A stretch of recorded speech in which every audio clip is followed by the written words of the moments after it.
ഇനി 5th 5-year plan ഇട്ടാ 74 മുതൽ 79 വരെ. അപ്പോൾ ഇവർ ഈ 5-year പ്ലാനിൽ ഇൻഫ്ലേഷൻ കൺട്രോൾ ചെയ്യാനായിരുന്നു പ്രധാനമായിട്ട് ശ്രമിച്ചിരുന്നത് കേട്ടോ. പണപ്പെരുപ്പത്തിനെ കൺട്രോൾ ചെയ്യുക. അതുപോലെ standard of life standard of living ഉയർത്തുക. ദെൻ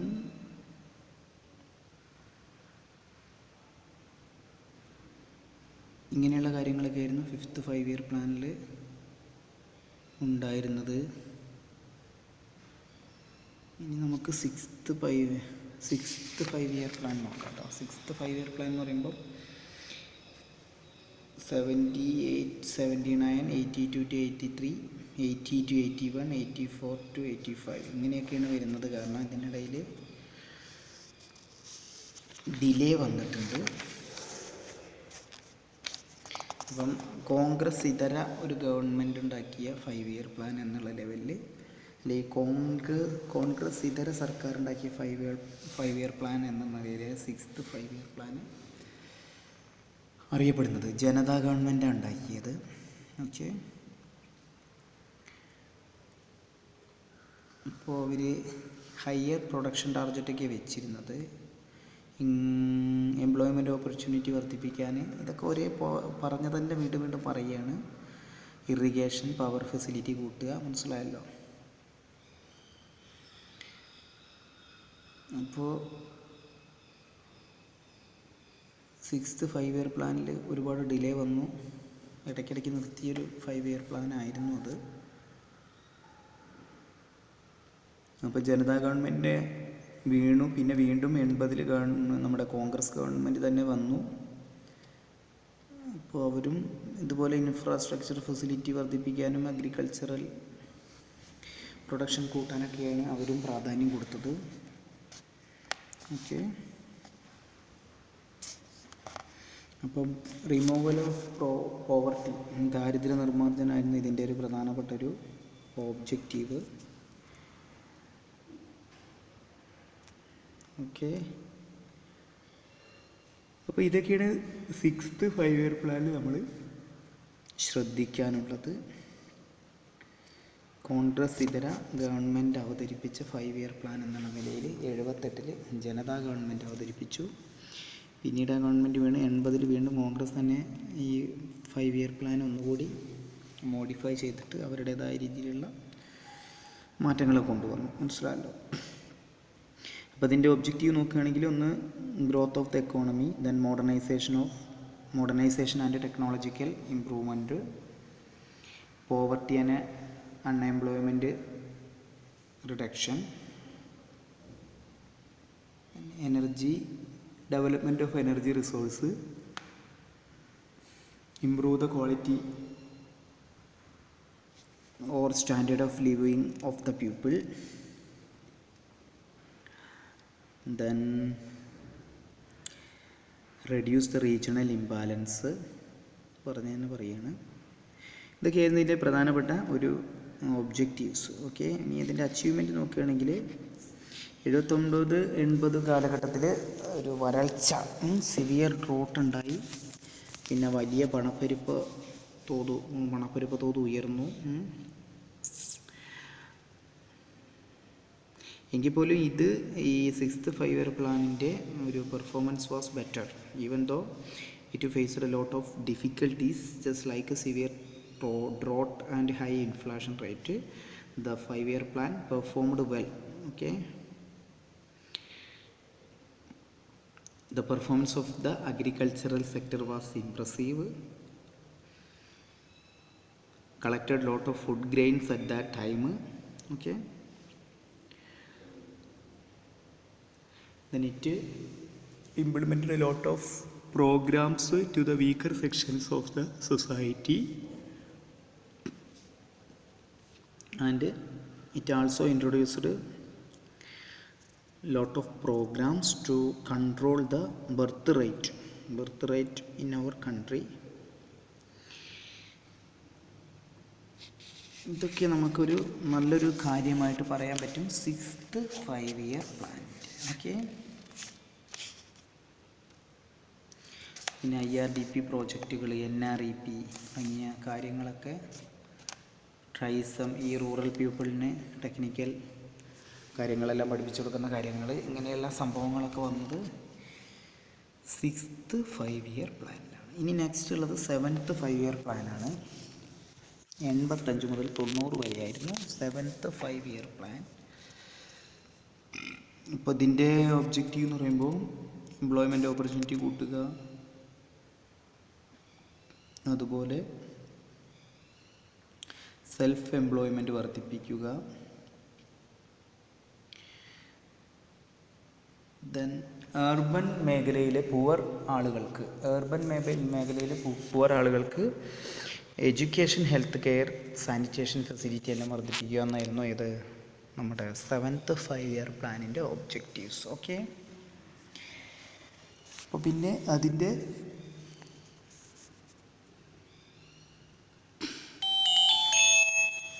എൻ്റെ കോള് വരുന്നുണ്ട്, ഞാൻ ഒന്ന് നോക്കി നോക്കട്ടെ എന്താ കോള് എന്ന്.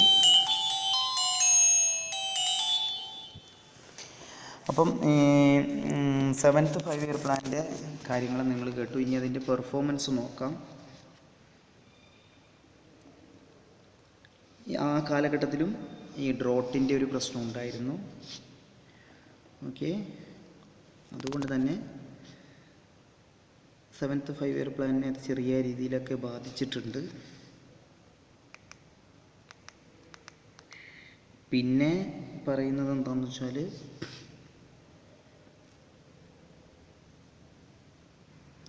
ഈ പോവർട്ടി, ദാരിദ്ര്യം കുറച്ച് കൊണ്ടുവരാൻ കഴിഞ്ഞു ആ കാലഘട്ടങ്ങളിൽ. മനസ്സിലായല്ലോ.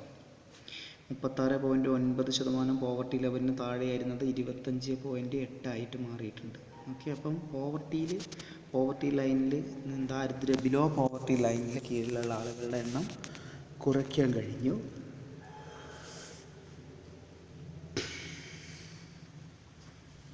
അതുപോലെ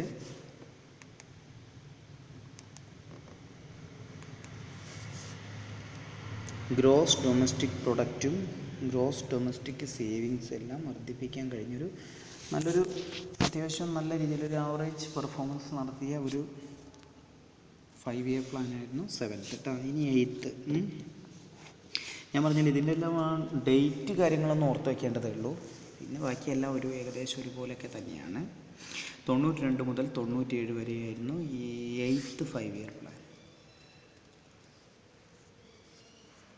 കാരണം 90-91 കാലഘട്ടത്തിൽ ഇന്ത്യൻ എക്കോണമി വളരെയധികം സിവിയറായിട്ടുള്ള ഒരുപാട് കാര്യങ്ങളെ നേരിട്ടു. എന്നുവെച്ചാൽ ഇന്ത്യയുടെ ഫോറിൻ എക്സ്ചേഞ്ച് അപാരമായ തോതിൽ താന്നു. മനസ്സിലായല്ലോ. ആ സമയത്താണ് ഈ നമ്മുടെ ഇറാഖ് യുദ്ധമൊക്കെ ഉണ്ടായി. ഇറാഖ് കുവൈത്ത് യുദ്ധം. അപ്പോൾ ഇറാഖ് കുവൈത്ത് യുദ്ധം വന്നപ്പം പെട്രോളിയത്തിൻ്റെ എണ്ണക്കിണറുകളെല്ലാം അവിടെ യുദ്ധം വരുമ്പോൾ സ്വാഭാവികമായിട്ടും പെട്രോളിയത്തിനൊക്കെ ബുദ്ധിമുട്ട് വരും. അപ്പോൾ പെട്രോളിയത്തിൻ്റെയൊക്കെ വില ഭയങ്കരമായിട്ട് വർദ്ധിച്ചു. അതോടുകൂടി ഇന്ത്യയുടെ സമ്പദ് വ്യവസ്ഥ ആകെ താറുമാറാവുന്ന അവസ്ഥയിൽ വന്നു. അപ്പോൾ 90-91 കാലഘട്ടത്തിൽ Indian economic structure faced severe problems. അതിനുശേഷമാണ് ഇന്ത്യൻ എക്കോണമി, നിങ്ങൾ ഡിഗ്രി ക്ലാസ്സുകളിലൊക്കെ പഠിച്ചിട്ടുണ്ടായിരിക്കാം, ന്യൂ എക്കണോമിക് പോളിസികൾ എന്ന് പറയും. NEP, ന്യൂ എക്കണോമിക് പോളിസികൾ 1991 പുതിയ എക്കണോമിക് നയങ്ങൾ കൊണ്ടുവരുന്നു. അവിടെ നിന്നാണ് ഈ പ്രൈവറ്റൈസേഷൻ, ഗ്ലോബലൈസേഷൻ, ലിബറലൈസേഷൻ, LPG പറയും, ലിബറലൈസേഷൻ, പ്രൈവറ്റൈസേഷൻ, ഗ്ലോബലൈസേഷൻ. ഇതൊക്കെ സ്റ്റാർട്ട് ചെയ്തത് 91 മുതലാണ്. ആ സമയത്ത് ഇന്ത്യ ഭരിച്ചിരുന്നത് നരസിംഹറാവു ആണ് എന്നാണ് എൻ്റെ ഓർമ്മ. പക്ഷേ ഇന്ത്യൻ എക്കോണമിയിലേക്ക് ഇങ്ങനെയുള്ള ഈ പ്രൈവറ്റൈസേഷൻ, ഇങ്ങനെയുള്ള സംഭവങ്ങളൊക്കെ കൊണ്ടുവരാൻ മാർഗദർശിയായ നേതാവ് രാജീവ് ഗാന്ധിയാണ്. അപ്പോൾ അദ്ദേഹത്തിനൊക്കെ ഒന്ന് ഓർക്കുന്നത് നന്ന്. അദ്ദേഹം മരിച്ചുപോയി, നരസിംഹറാവു മരിച്ചുപോയി. മനസ്സിലായല്ലോ. അപ്പോൾ 85 ഇയർ പ്ലാനിൽ 2 വർഷത്തെ ഇടവേള വന്നത് ഇതുകൊണ്ടാണ്. ഇന്ത്യൻ എക്കോണമിയിൽ പൈസ തീരെ ഉണ്ടായിരുന്നില്ല. പിന്നെ 5 ഇയർ പ്ലാൻ രൂപീകരിക്കുക ബുദ്ധിമുട്ടായി. അപ്പോൾ 92 മുതൽ 97 വരെ ഇത്. അപ്പോൾ നിങ്ങൾ ശ്രദ്ധിക്കണം, 8th 5 ഇയർ പ്ലാൻ എന്ന് പറയുമ്പം പുതിയ എക്കണോമിക് നയങ്ങൾ ഉണ്ടാക്കിയതിന് ശേഷമുള്ള 5 ഇയർ പ്ലാനാണ് 8th 5 ഇയർ പ്ലാൻ. ഓക്കെ, ഇനി ഇതിൻ്റെ ഒബ്ജക്റ്റീവ്സ്, അതായത് പിന്നെ ആ സമയത്തുള്ള ഒരു കാര്യങ്ങൾ നോക്കണം. എന്നുവെച്ചാൽ ട്രേഡ് ബാരിയറെല്ലാം റെഡ്യൂസ് ചെയ്ത ഒരു കാര്യം, മനസ്സിലായല്ലോ. രാജ്യങ്ങൾ തമ്മിലുള്ള കച്ചവടത്തിന് വിഘാതമായി നിൽക്കുന്ന പല കാര്യങ്ങളും എടുത്തു മാറ്റിയ ഒരു കാലഘട്ടം. ലൈസൻസുകളെല്ലാം ലിബറലൈസേഷൻ പറഞ്ഞാൽ നിങ്ങൾക്കറിയാമല്ലോ. ലൈസൻസുകൾ എല്ലാം ധാരാളമായിട്ട് ലൈസൻസിങ് കിട്ടാനുള്ള ഒരു ബുദ്ധിമുട്ടുകളെല്ലാം പരിഹരിക്കപ്പെട്ട ഒരു കാലം. ഓക്കെ, അങ്ങനെയൊക്കെയുള്ളൊരു കാലഘട്ടമായിരുന്നു അത്. ഇനി അതിൻ്റെ ഒബ്ജക്റ്റീവ് നോക്കാം.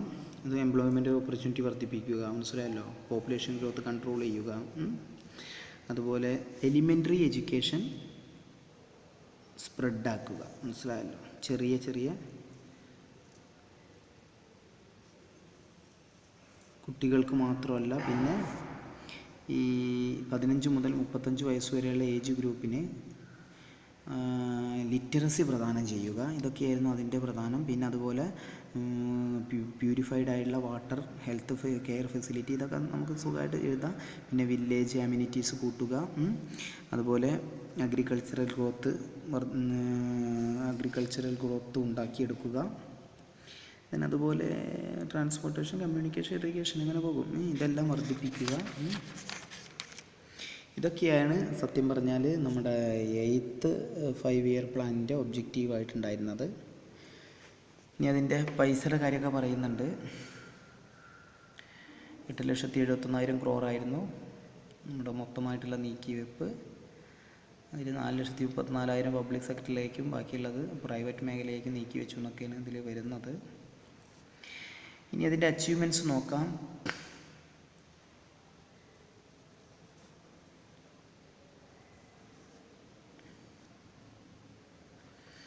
പ്രധാനമായിട്ടുള്ളത് ഈ 91-92 കാലഘട്ടത്തിൽ നമ്മുടെ ഇൻഫ്ലേഷൻ റേറ്റ് ഹൈലി ഇൻക്രീസ്ഡ് ആയിട്ടുള്ളൊരു സമയമായിരുന്നു.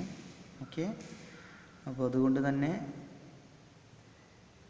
ഈ 8th 5 ഇയർ പ്ലാന് അത്ര ഒരു എക്കോണമിക്കലി പ്രോസ്പെറസ് ആയ ഒരു കാലഘട്ടത്തിൽ ഉണ്ടായതല്ല. എന്നിട്ട് പോലും ഇതിൻ്റെ GDP റേറ്റ്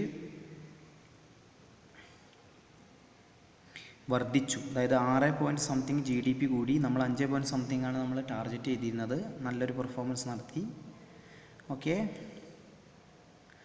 അതുപോലെ അഗ്രികൾച്ചറൽ മേഖല ഉണർന്ന് പ്രവർത്തിച്ചൊരു കാലഘട്ടമായിരുന്നു അത്. പിന്നെ ഫുഡ് ഗ്രെയിൻസിൻ്റെ പ്രൊഡക്ഷനിലെല്ലാം നല്ല വർധനവുണ്ടായി. അത് ഈ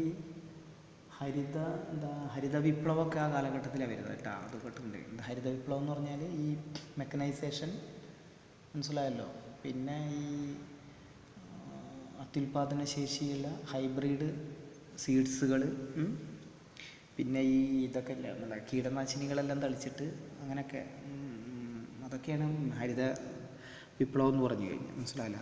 അത്യുൽപാദന ശേഷിയുള്ള വിത്തുകൾ, പെസ്റ്റിസൈഡുകൾ, അതുപോലെ ഈ കാര്യങ്ങളെല്ലാം ഉപയോഗിച്ചിട്ട് നല്ല രീതിയിലുള്ള ഫുഡ് ഗ്രെയിൻസ് ഉണ്ടാക്കുക എന്നുള്ളതായിരുന്നു. പിന്നെ അതിൻ്റെ ഒരു പ്രശ്നത്തിൽ ഇതൊക്കെ പറയുന്നുണ്ട് കേട്ടോ. നമ്മളിങ്ങനെ ഈ രാസവളവും കീടനാശിനിയൊക്കെ അമിതമായി ഉപയോഗിച്ചത് മൂലം മണ്ണിൻ്റെ ഒരു തനതായുള്ള ശൈലിയെല്ലാം പോയി എന്നൊക്കെ വേറെ കാര്യമുണ്ട്. എന്തായാലും അപ്പോൾ ഈ ഹരിത വിപ്ലവം ആ സമയത്ത് അങ്ങനെയൊക്കെയുള്ള ഒരു കാലഘട്ടമായ കാരണം അഗ്രികൾച്ചർ പ്രൊഡക്ഷനൊക്കെ ഭയങ്കര വർധനവുണ്ടായിരുന്നു. പിന്നെ ഇൻഡസ്ട്രിയൽ മേഖല നോക്കുകയാണെങ്കിൽ ഇൻഡസ്ട്രിയൽ മേഖലയും നല്ല രീതിയിലുള്ള പെർഫോമൻസ് തന്നെയായിരുന്നു. കാരണം 7.5 നമ്മൾ ഉദ്ദേശിച്ചിരുന്നത്, വളർച്ച 7.4 അച്ചീവ് ചെയ്യാൻ പറ്റി. അപ്പോൾ നല്ല പെർഫോമൻസ് എന്ന് തന്നെ പറയാം. ഓക്കെ, സർവീസ് മേഖല.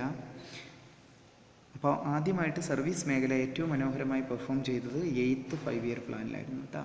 സർവീസ് മേഖലയുടെ മനോഹരമായ പെർഫോമൻസ്. ഇപ്പോഴും ഇന്ത്യൻ GDPനെ ഏറ്റവും കൂടുതൽ താങ്ങി നിർത്തുന്നത് സർവീസ് മേഖലയാണ്. ഓക്കെ, പ്രത്യേകിച്ച് ജിയോയുടെ കടന്നുവരവൊക്കെ കൂടി ഇനി 5G എല്ലാം വരികയാണ്. അപ്പോൾ സർവീസ് മേഖല ഇന്ത്യൻ എക്കോണമിക്ക് നല്ല ഒരു കൊടുക്കുന്നത്, കോൺട്രിബ്യൂഷനാണ് നൽകിക്കൊണ്ടിരിക്കുന്നത്. ഓക്കെ, അപ്പോൾ ഇതൊക്കെയാണ് നമ്മുടെ